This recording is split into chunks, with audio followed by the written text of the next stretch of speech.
Olá, o meu nome é Priscila da Silva da Flom, eu sou médica e estou gravando esse vídeo para falar um pouco da minha experiência profissional com o Dr. Gustavo Deboni. Eu tive contato profissional com o Dr. Gustavo em dois momentos da minha carreira. O primeiro foi quando eu era plantonista do Hospital Ruth Cardoso, onde o Dr. Gustavo trabalhava como cirurgião geral, era frequentemente chamado na emergência para fazer avaliação dos pacientes com possíveis patologias cirúrgicas que adentravam pelaquela porta de emergência. Era notório o contato que ele tinha e a preocupação que ele tinha com os pacientes dele, né? A preocupação do Gustavo em que o médico que estivesse assistindo o paciente ali na emergência traçasse condutas que fossem melhorar, né, tanto o prognóstico, adiantar o diagnóstico e melhorar o prognóstico daquele doente, né, e a preocupação em explicar ao doente exatamente os passos que se seguiriam desde a sua avaliação até a realização dos exames e até os procedimentos cirúrgicos como seriam feitos. Ele faz isso sempre de forma simples, um contato direto, de forma que o paciente pudesse entender na sua linguagem aquilo que seria feito, passando muita calma para o doente, né?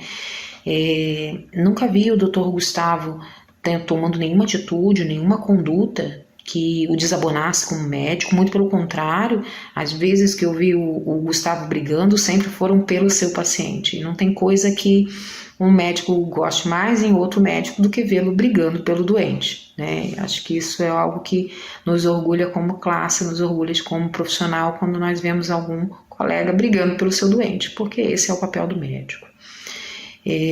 O Gustavo também sempre se mostrou muito solícito com os colegas em explicar, principalmente aos menos experientes, como que deveria se conduzir os casos, né, fossem eles cirúrgicos, às vezes não cirúrgicos também, orientando de forma muito educada e sempre disposto a reavaliar o doente se o colega da emergência necessitasse, né? Nunca negou um pedido de avaliação, sempre foi uma pessoa bastante acessível, bastante educado e muito atencioso aos seus doentes.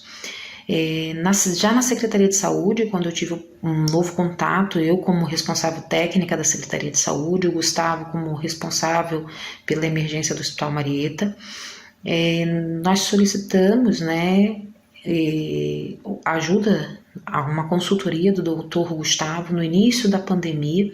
Isso me chamou muita atenção porque era uma saída de plantão do Gustavo, ele estava mais de 24 horas de plantão, e quando eu liguei pedindo ajuda dele como médico que trabalhava com terapia intensiva, que tinha experiência com pacientes graves, para um auxílio para que a gente pudesse tomar um norte tanto daquela doença nova que surgia e que gerava dúvidas em todos, né, deixava todos com muita dificuldade de se situar, de entender como proceder dali para frente.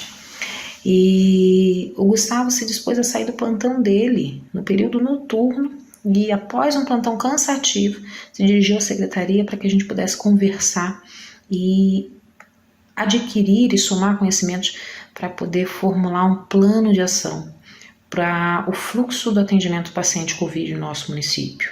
Eu tenho certeza que aquela reunião contribuiu muito, tanto para a formação do fluxo quanto para a nossa orientação em relação ao que precisaríamos de treinamento médico, de treinamento de profissionais humanos, né? E eu lembro que o Dr. Gustavo se disponibilizou imediatamente e não houve nenhum pagamento por isso. Ele se doou para que o município pudesse se preparar para a pandemia. Isso fez com que só crescesse a admiração que eu tinha pelo Gustavo e o reconhecesse como um profissional que merece meu respeito. Quanto às acusações que vieram à mídia, vieram à tona recentemente, eu creio que o mínimo que se deve se dar a esse tipo de profissional que se doa, que se dedica ao seu doente, que se mostra sensível à necessidade do doente, à necessidade da comunidade, é um direito de se defender e de responder às acusações que foram feitas, né? Então, eu estou aqui dando meu depoimento porque eu acho justo que o Dr. Gustavo tenha direito de resposta, que ele tenha direito de ser ouvido, como qualquer médico que é acusado de qualquer coisa tem o direito de ser ouvido, tanto pela sociedade, quanto pelo conselho, quanto pelas autoridades, né? Um profissional que merece meu respeito. Quanto às acusações que vieram à mídia, vieram à tona recentemente, eu creio que o mínimo que se deve se dar a esse tipo de profissional que se doa, que se dedica ao seu doente, que se mostra sensível à necessidade do doente, à necessidade da comunidade, é um direito de se defender e de responder às acusações que foram feitas, né? Então, eu estou aqui dando meu depoimento porque eu acho justo que o Dr. Gustavo tenha direito de resposta, que ele tenha direito de ser ouvido, como qualquer médico que é acusado de qualquer coisa tem o direito de ser ouvido, tanto pela sociedade, quanto pelo conselho, quanto pelas autoridades, né? Ele vai passar por todos os processos, ele não se nega a responder nenhuma pergunta, né? Mas eu acho que ser ouvido é o mínimo que a gente pode fazer, pode permitir para um profissional que se dedicou tanto à comunidade, que está com tantos anos de bom serviço. E é isso.